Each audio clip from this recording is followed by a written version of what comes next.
राज सिंह जी ने पहले DP check की, जिन्हें हाथों हाथ भेजा थम्स अप, कदे एस फूल थे कदे ओस फूल थे। तो राज सिंह जी मुस्कुरा कर कहते हैं कि के बाद दिवाली के आसपास का टाइम था, राजकुमारी चारुमती अपने महल के अंदर बैठी हुई थी और बाहर कोई एक बूढ़ी महिला चित्र बांट बेच रही थी। तो आवाज लगा रही, पेंटिंग खरीद लो पेंटिंग खरीद लो। तो राजकुमारी ने अपनी नौकरानी को भेजा कि जा बाहर देख क्या कौन है। तो उसने कहा कि बाहर कोई महिला पेंटिंग बेच रही है, सुंदर सुंदर पेंटिंग। उसने बुला लिया। तो राजकुमारी ने खूब अच्छी अच्छी पेंटिंग खरीद ली, भगवान राम की, कृष्ण की, दुर्गा जी की, शिव जी की, भगवानों की खरीद ली। दो चार हिंदू राजाओं की खरीद ली, महाराणा प्रताप, पृथ्वीराज चौहान, हमीर, इस प्रकार के जो राणा सांगा, कुंभा, ऐसे जो राजा हुए उनकी खरीद ली। अब जब कई पोस्टर खरीदे उसने, कई पेंटिंग खरीदी, तो उस जो बेचने वाली महिला थी उसकी कमाई ठीक हुई। तो उसने कहा राजकुमारी जब इतनी पेंटिंग ले रही हो तो मेरे पास एक सुंदर सी पेंटिंग और है, तुम्हें ये तो पक्की लेनी चाहिए। दिखा। तो उसने एक बड़ी सी पेंटिंग दिखाई। तो ये कौन है? तो क्या बात करती हो, तुम इनको नहीं जानती? ये भारत के, हिंदुस्तान के बादशाह, मुगल बादशाह, मुगलिया सल्तनत के जहांपना, श्री श्री 1008, आलमगीर अजीमो शान शहंशाह औरंगजेब खुद है। उसने कहा अच्छा ये औरंगजेब है क्या, ये पक्का दे दे, ये पोस्टर और दे मुझे तू एक। वो पोस्टर लिया, सारे पोस्टर के रुपए दिए उसको, और फिर अपनी सहेलियां पास में बैठती उनको कहा जूता उतारो और इस पोस्टर पे मारो। सहेलियां और तेज पड़ी, उस पोस्टर पे जूते जूते मारे, महिला दिवस मना लिया उन सब ने उस दिन। अब वो जूते जूते पड़े उस पोस्टर पे, तो बेचारा पोस्टर फट गया। उसने फटा हुआ पोस्टर दिया उस महिला को और कहा औरंगजेब को ले जाके दे देना। कहना चारुमती ने फाड़ा है। महिला दिल्ली गई, दिल्ली जाके उसने औरंगजेब को कहा कि भाई ऐसे ऐसे रूपनगढ़ की राजकुमारी है चारुमती, और मैं तो बता ही नहीं सकता तुम्हें कितनी गंदी गंदी गालियां निकाली है उसने, और तुम्हारे पोस्टर के टोटे टोटे कर दिए, चिंदी चिंदी कर दिया उसने। औरंगजेब को बड़ा गुस्सा है कि यार रूपनगढ़ की राजकुमारी और मेरा पोस्टर पाड़ दे इसे। औरंगजेब ने हाथों हाथ रूपनगढ़ की लैंडलाइन पर फोन मिलाया। उसने कहा मैं राजकुमारी चारुमती से शादी करने के लिए इतनी तारीख को आऊंगा, पूछना नहीं है, मेरा ऑर्डर है, मैं ब्याह करूंगा।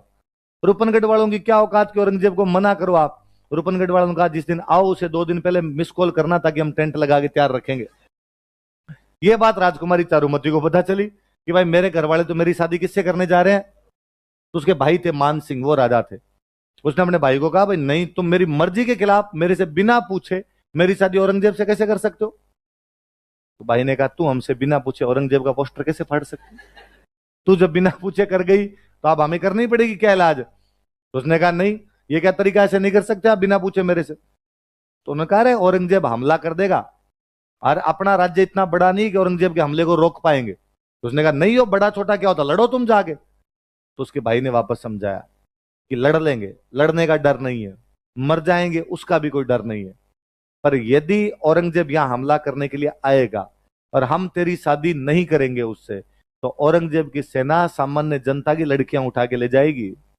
राजा का पहला कर्तव्य जनता की रक्षा करना होता है। जनता हमें टैक्स देती है, इनकी बहन बेटियां नहीं बचा पाएंगे तो यहां राजा बनने का तुक ही क्या है। तो इसका एकमात्र तरीका इस प्रजा को बचाने के लिए कि तेरी शादी किसके साथ कर दी जाए, औरंगजेब। उसने कहा कि नहीं, तुम यदि मेरी रक्षा नहीं कर सकते तो मैं मेरी रक्षा खुद कर लूं। तो भाई को गुस्सा है, उसने कहा तो कर ले, खुद ही कर ले। अब वो बैठी बैठी सोचे कि अब कौन रक्षा कर सकता है, और उसे याद आया कि एक दिन टीवी में एड आ रहा था कि यदि कोई औरंगजेब कहीं पर जबरदस्ती करता है तो आप मुझे मेरी इस इंस्टाग्राम आईडी पर मैसेज करें। हेल्पलाइन नंबर दे रखे थे, और उसने कहीं से राज सिंह जी के नंबर कबाड़े और राज सिंह जी को उसने मैसेज किया कि जिस प्रकार भगवान कृष्ण रुक्मणी का हरण करके ले गए थे तथा अपनी चरणों की दासी बना ली थी, उसी प्रकार आप मुझे हरण करके ले जाइए तथा मुझसे विवाह कर लीजिए। राज सिंह जी के पास ऐसे मैसेज आते ही रहते थे, टोल फ्री नंबर पे तो कोई कर देना मैसेज। तो राज सिंह जी ने पहले डीपी चेक की, ठीक है, फोटो वोटो ढंग का ही लगाया हुआ होगा। तो राज सिंह जी ने हाथों हाथ भेजा थम्स अप। राज सिंह जी ने कहा तुम तो शादी का कार्ड भेज दो, बाकी वाला मैं देख लूंगा अपने हिसाब से। पता चला इतनी तारीख को औरंगजेब ब्याह करने के लिए आएगा। तो राज सिंह ने औरंगजेब को मैसेज किया कि भाई औरंगजेब, वो तू रूपनगढ़ आ रहा बताया शादी करने के लिए, वहां तू मत जाना, वहां ब्याह मैं करूंगा। अब इस घटना से थोड़े दिन पहले राजसमंद में एक जगह पड़ती है रूपनगर। कौन सी जगह? मैंने लिखा झीलवाड़ा। झीलवाड़ा नाम की जगह पे मोकल की हत्या कर दी, चाचा मेरा महबा कुंवर। उस झीलवाड़ा के पास में गांव और पड़ता, उस गांव का नाम क्या? रूपनगर। सोलंकियों का ठिकाना था, और वहां की एक राजकुमारी थी चंचल कुमारी। क्या नाम था? और औरंगजेब चंचल कुमारी से भी शादी करना चाहता था, पर राज सिंह जी वहां भी पहले जाके ब्याह कर आए थे। तो औरंगजेब ने कहा भाई वहां भी तू यहां भी तू, कदे एस फूल थे कदे ओस फूल थे। नहीं, अब एक जगह तूने ब्याह कर लिया, अब यहाँ पे तो ब्याह मैं करूंगा, ये नहीं चलेगा। देख वहां तूने कर लिया, मैं नाराज नहीं हुआ, पर यहाँ पे तो मैं करूंगा।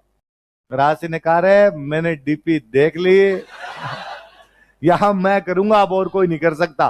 तो औरंगजेब ने कहा फिर लड़ाई होगी इस बार लड़ाई कर लेंगे, जो लड़ाई में जीतेगा उसके साथ में क्या हो जाएगी, शादी। राज सिंह ने कोई बात नहीं, कर लेंगे, लड़ाई कर लेंगे। शादी का दिन नजदीक आया, शादी का दिन नजदीक आया तो राज सिंह जी ने अपने मंत्रियों को इकट्ठा किया, और राज सिंह जी बड़े टेंशन में एकदम वैसे सीरियस हो गए बैठे हुए। तो मंत्रियों ने पूछा राणा जी क्या बात हुई? तो कहा मेवाड़ एक बड़े संकट का सामना कर रहा है। तो बताओ क्या संकट है? तो कहा मेवाड़ को एक अबला नारी पुकार रही है।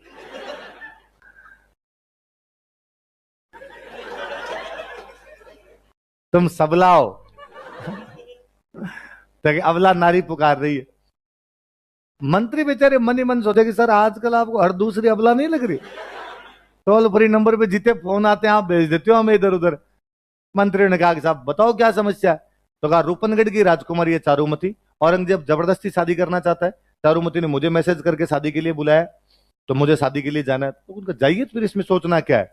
यदि उन्होंने चला के कहा आपको तो आपको जाना ही चाहिए। पर उनका दिक्कत यह है कि इस बार औरंगजेब सेना लेके आएगा तो लड़ाई होगी। ठीक है लड़ाई कर लेंगे। तो उनका एग्जैक्टली मैं यही चाहता हूं, लड़ाई करनी है, पर औरंगजेब की सेना को अजमेर में रोकना है, औरंगजेब की सेना अजमेर क्रॉस नहीं करनी चाहिए। मैं रूपनगढ़ शादी करने के लिए जाऊंगा, सेना अजमेर जाएगी, और औरंगजेब की सेना को अपनी सेना तब तक रोक के रखेगी जब तक मेरे फेरे ना हो जाए। जैसे मेरे फेरे कंप्लीट होंगे, शादी कंप्लीट होगी, मैं खुद अजमेर आ जाऊंगा, बाद में मैं संभाल लूंगा मोर्चा, लेकिन तब तक आपको रोक के रखना पड़ेगा।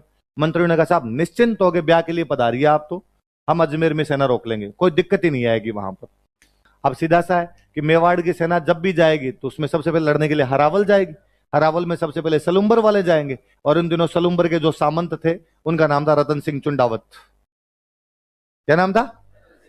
खानवा युद्ध वाले नहीं, देखो खानवा युद्ध में भी सलुम्बर से कौन थे, पर ये दूसरे फर्स्ट सेकंड मान लो, भले वो पहले वाले अलग थे, ये वाले दूसरे। कहां के सामंत है? कहां के सामंत है? सलुम्बर के सामंत। क्या नाम है? रतन सिंह चुंडावत। और रतन सिंह चुंडावत के पास जब यह समाचार पहुंचा कि आपको कल अजमेर में औरंगजेब की सेना से लड़ने के लिए जाना है, क्योंकि राज सिंह जी शादी करने के लिए कहां जा रहे हैं, रूपनगढ़, तो रतन सिंह ने मना कर दिया, मैं नहीं जा रहा लड़ने के लिए। क्योंकि जिस दिन रतन सिंह के पास यह समाचार पहुंचा था उसी दिन रतन सिंह की खुद की शादी हुई थी, हाड़ी रानी से शादी करके लौटे थे। हाड़ी रानी का नाम था सहल कंवर। क्या नाम था? बूंदी की एक हाड़ी रानी थी, और उस बूंदी की हाड़ी रानी का नाम क्या था? अच्छा, तो बॉर्डर में सुनील शेट्टी के पास में मैसेज आता है कि इधर उसका ब्याह होता है, और इधर कहते हैं कि आपको भारत की रक्षा करने के लिए बाउंड्री पे जाना है। उधर बैकग्राउंड में म्यूजिक बजता है, जाते हुए लम्हों जरा ठहरो, जरा ठहरो। तो वैसे वैसे मैसेज किसके पास में आया? रतन सिंह चुंडात, कि आपको लड़ने के लिए कहां पे जाना है? अजमेर। कहां पे जाना है? अजमेर। रतन सिंह ने मना कर दिया, मैं नहीं जा रहा, और राज सिंह जी को खुद का ब्याह करना है, इसके चक्कर में हमारा ब्याह बर्बाद करेंगे। और मेरा भी तो ब्याह हुआ है, उनको नहीं दिख रहा इस बात को। शादी में, शादी का फंक्शन चल रहा है हमारे घर पे, यहाँ पे खुशियां मनाई जा रही है, अचानक आप कहते हो कि युद्ध लड़ने के लिए जाओ, मैं नहीं जाऊंगा। ये बात उनकी रानी को पता चलती है। रानी का नाम क्या था? रानी तो क्या नवयुवती है, नई नई राजकुमारी है, शादी होके आई है।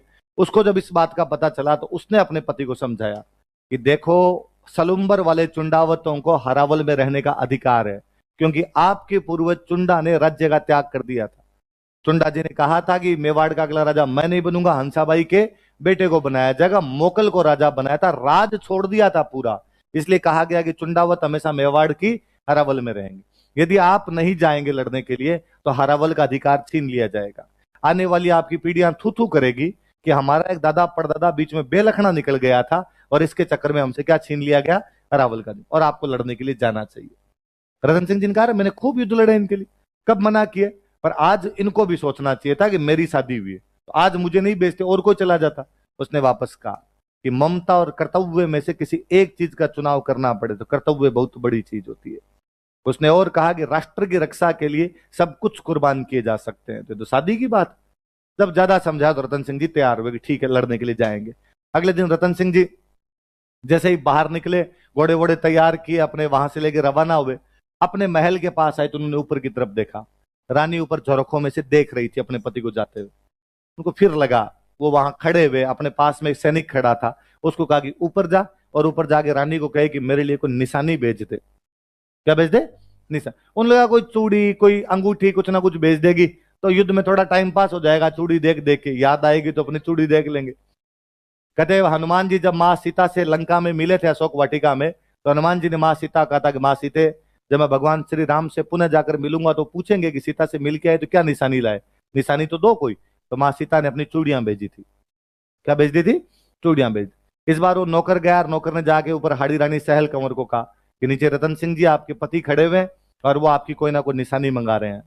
और राजकुमारी पुनः सोचती है कि जो व्यक्ति युद्ध में जाने से पहले इतना सोच विचार कर रहा है, इस बात की क्या गारंटी है कि वहां पे लड़ पाएगा।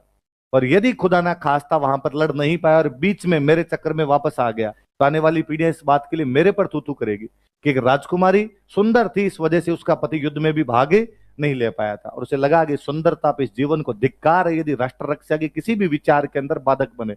उसे पुनः याद आया कि मेरी एक बुआ की शादी जोधपुर के राजा के साथ की हुई थी, और मेरे फूफा जी जब हार कर वापस आए थे तब मेरी बुआ ने किले के दरवाजे बंद करवा दिए थे। उसे लगा मैं उन हाड़ाओं की बेटी हूं जिन्होंने कभी भी नकली किले के लिए भी अपने सिरों की बाजियां लगा दी थी, और आज मेरे कारण मेरा पति युद्ध करने से मना कर रहा है। वो अपना सिर काट के दे देती है। चुंडावत मांगी सेनानी, सिर काट दे दियो सतरानी। इसलिए राजस्थान पुलिस में जब पहली बार कहा गया कि महिला बटालियन बनाई जाएगी, 2008 में राजस्थान पुलिस की महिला बटालियन बनाई गई, उसका नाम रखा गया हाड़ी रानी बटालियन। क्या नाम रखा गया? सतरी सेनानी चाहिए समर सलुम्बर धीस। समर मतलब क्या होता है? युद्ध। युद्ध में जाने से पहले सलुम्बर के उस राजा ने, सलुम्बर के उस सामंत ने उस महिला से निशानी मांगी। सेनानी का मतलब होता है निशानी। सतरी सेनानी चाहिए समर सलुम्बर धीस, चूड़ामण मेली सिया, कि मां सीता से जब निशानियां मांगी थी उन्होंने क्या भेजी थी? चूड़ियां। इन धन मेल्यो शीस। लेकिन इस महिला ने तो क्या काट कर भेज दिया था अपना? मां सीता से भी इस मामले में तो महान है कि मां सीता चूड़ियां भेजती, और यहां पर हरी रानी ने तो क्या भेज दिया था?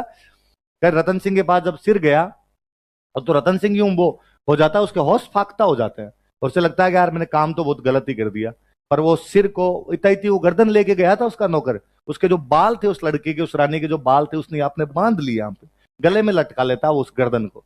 अजमेर वाले युद्ध में वो क्या भयंकर लड़ता है, औरंगजेब की सेना को अजमेर इंच क्रॉस नहीं करने देता। वो उसने अजमेर में मार मार के वापस भगा दिया था औरंगजेब की सेना को।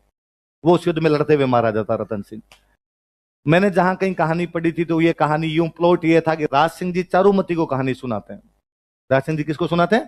चलो, कि राज सिंह जी राजसमंद की पाल पर किसी पूर्णिमा की चांदनी रात को वहां पर बैठे हुए राजकुमारी चारुमती को बताते हैं, रानी चारुमती को बताते हैं कि जब हमारी शादी हुई थी उससे पहले क्या क्या घटनाएं हुई थी। तो राज सिंह जी जैसे एंड करते हैं कहानी को, तो राज सिंह जी कहते हैं कि और रतन सिंह चुंडावत हाड़ी रानी सहल कंवर की गर्दन को अपने गले के अंदर बांधकर इतना अच्छा लड़ता है कि अजमेर से औरंगजेब की सेना को वापस भगा देता है और युद्ध में लड़ता हुआ वीर गति को प्राप्त होता है। तो चारुमती कहानी खत्म होते पूछती है फिर आगे क्या हुआ? तो राज सिंह जी मुस्कुरा कर कहते हैं कि वो दोनों वीर गति को प्राप्त हुए, इसलिए हम दोनों बैठे। आज हम दोनों साथ बैठे हैं इसका एकमात्र कारण है कि रतन सिंह चुंडावत और सहल कंवर दोनों मारे गए थे। यदि वो उस दिन वो निर्णय नहीं ले पाते, हाड़ी रानी यदि सिर काट के नहीं देती, तो क्या पता रतन सिंह चुंडावत जाता या नहीं जाता। जाता तो उतना अच्छा लड़ पाता या नहीं पाता, औरंगजेब वहां पहुंच जाता तो क्या पता ब्याह भी होता या नहीं होता।